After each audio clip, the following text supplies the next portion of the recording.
हृदयस्पर्शी कहानी। एक पिता की भूख। 5:30 को ऑफिस खत्म होने के बाद मैं सीधा घर नहीं गया था, क्योंकि मुझे मेरे दोस्त का फोन आया था जिसने मुझे राजा रानी वड़ा पाव की शॉप के सामने मलाड में रुकने के लिए कहा था। उसे कुछ शॉपिंग करनी थी, इसलिए उसने कहा था तुम रुकना, साथ में जाएंगे। हम दोनों हमेशा एक साथ की शॉपिंग करने जाते थे। उस शॉप के पास पार्किंग के लिए पैरेलली कुछ लोहे के एंगल लगाए हुए थे।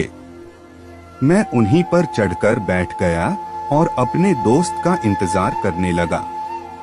एक 70 से 72 साल का बुजुर्ग आदमी, आंखों पर मोटे कांच वाले चश्मे, मेले धोती और कुर्ता पहने मेरे पास आया, क्योंकि मैं लोहे के एंगल्स पर 3 से 4 फुट ऊंचाई पर बैठा था। उसने मेरे घुटनों को छुआ और बोला, बेटा एक वड़ा पाव खरीद कर दे दोगे तो बहुत अच्छा होगा, बहुत ज्यादा भूख लगी है। मैंने जब उस बूढ़े आदमी की तरफ देखा तो वह मुझे रोजाना दिख रहे भिखारियों में से नहीं लगे। उन्हें देखकर ऐसा भी नहीं लग रहा था कि वह हर दिन भीख मांगते होंगे। ऐसे अचानक किसी बुजुर्ग ने मेरे पैरों को हाथ लगाया तो मुझे बहुत अजीब महसूस हुआ। मैं तुरंत एंगल से कूदकर नीचे खड़ा हो गया।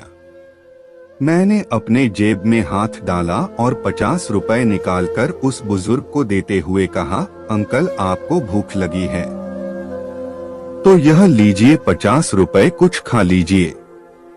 बुजुर्ग ने कहा, नहीं बेटा पैसे मत दो, बस एक वड़ा पाव लाकर दे दो, उतना बस है मेरे लिए। ठीक है मैं लाकर देता हूँ, आप यहीं बैठिए, कहकर मैं राजा रानी वड़ा पाव की दुकान में गया और एक वड़ा पाव खरीद कर लाया और बुजुर्ग को खाने के लिए दिया। बुजुर्ग नीचे बैठकर वड़ा पाव खाने लगे। मेरी तरफ देखकर वह बोले, ऊपर मत बैठो, गिर जाओगे, यहाँ बैठो, मेरे पास कोई साथ बैठेगा तो मुझे भी 2 निवाले अच्छे से खा जाएंगे। मैं उनका कहना टाल नहीं पाया और उनके साथ ही बैठ गया। फिर मैंने ऐसे ही उनसे सवाल करना शुरू किया, कहाँ से आए हैं, कहाँ जाएंगे, किससे मिलने आए हैं, वगैरह वगैरह। मैं नागपुर से आया हूँ, एक छोटे से गांव में रहता हूँ।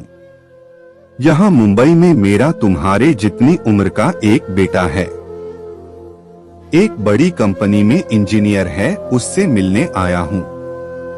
2 साल पहले उसकी शादी हुई, लव मैरिज। बहू पढ़ी लिखी है, नए विचारों वाली। उसे सास ससुर यानी कि हम पति पत्नी गवार लगते हैं, इसलिए हमारे साथ रहना उसे अच्छा नहीं लगता। इसलिए बेटा अब अलग रहता है, यही मुंबई में 2 सालों से। परसों मेरे इस मोबाइल पर उसका फोन आया था, कह रहा था अमेरिका में नौकरी मिली है उसे, बीवी को लेकर जा रहा है अमेरिका 10 साल के लिए। यहाँ मुंबई में था तो 6 महीने में एक बार आता था, हम बूढ़े बूढ़ी को मिलने के लिए। अब इतने दूर परदेश जा रहा है, एक बार मिलने के लिए आओ बोला तो अब समय नहीं बचा है, परसों फ्लाइट में बैठकर जाना है कहता है। अब 10 साल के लिए जा रहा है, पता नहीं तब तक हम जिएंगे या मरेंगे, इसलिए सोचा खुद ही जाकर उसे मिल लेता हूँ। कल शाम से एयरपोर्ट को ढूंढ रहा हूँ, लेकिन यहाँ के लोग कहते हैं कि इस एरिया में एयरपोर्ट है ही नहीं। बुजुर्ग ने एड्रेस वाली चिट्ठी मेरे हाथ में देते हुए कहा। उनकी बात सुनकर मैंने कहा, लोग सच कह रहे हैं, एयरपोर्ट यहाँ नहीं है, सांता क्रूज में है। बुजुर्ग ने मेरी तरफ देखकर कहा, लेकिन परसों जब बेटे का फोन आया था तो उसने यही पता लिखवाया था मुझे, लगता है यह फोन भी खराब हो गया है, फोन ही नहीं आ रहा है बेटे का। मैंने बताया था उसको कि मैं उससे मिलने आ रहा हूँ मुंबई, कहते हुए बुजुर्ग ने मोबाइल मुझे देखने के लिए दिया। अब मेरे एक हाथ में चिट्ठी और एक हाथ में मोबाइल था। मैंने मोबाइल का बटन दबाकर देखें, मोबाइल अच्छे से चल रहा था और मोबाइल में नेटवर्क भी पूरी तरह से आ रहा था। मैंने उनसे पूछा, आपने नहीं लगा के देखा फोन बेटे को? मुझे कहाँ लगाना आता है बेटा फोन, कोई फोन करता है तो उठा लेता हूँ बस, उन्होंने कहा। मैंने रिसीव्ड कॉल में जाकर आखिरी आए नंबर पर कॉल किया। 2 रिंग्स बजने के बाद कॉल कट कर दिया गया। फिर मैंने एड्रेस की चिट्ठी खोलकर देखी। उसमें जहां हम बैठे थे वहीं का एड्रेस था, यानी कि जानबूझकर गलत एड्रेस दिया गया था। मैं समझ चुका था कि गलत पता देकर लड़का अपने माँ बाप को टाल रहा था और अब वह उनका फोन भी नहीं उठा रहा था। मुझे यह भी मालूम पड़ चुका था कि वह जिस प्लेन में सवार हो चुका था वह प्लेन कभी भी उसके माँ बाप के दिशा में उड़ने वाला नहीं था। तब तक मेरा दोस्त वहां आ गया और बोला, चलो शॉपिंग करने चलते हैं।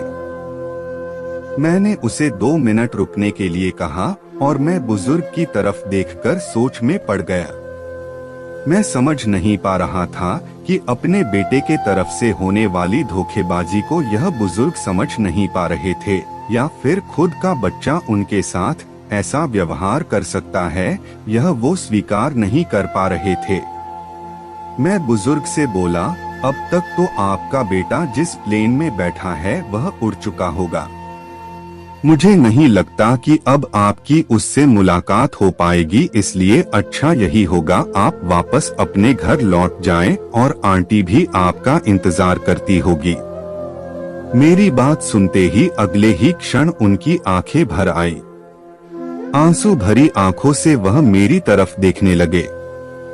घर जाने के लिए भाड़े के पैसे देते हुए मैंने उनके हाथों पर हाथ रखा और पूछा, अंकल मैं कब से आपके हाथों में यह डब्बा देख रहा हूँ, क्या है इस डब्बे में? मोतीचूर के लड्डू हैं मेरे बेटे के पसंद के, उसके माँ ने भेजे हैं, उसके लिए खुद बनाकर, बुजुर्ग ने कहा। किसी खंजर से मेरे दिल को चीर कर मेरे अंतःकरण को लहूलुहान कर दिया हो, ऐसी मेरी हालत हो गई। मैं निशब्द होकर बुजुर्ग की तरफ देखता रहा और वहीं बैठा रहा। ये भाई चलना, देर हो रही है।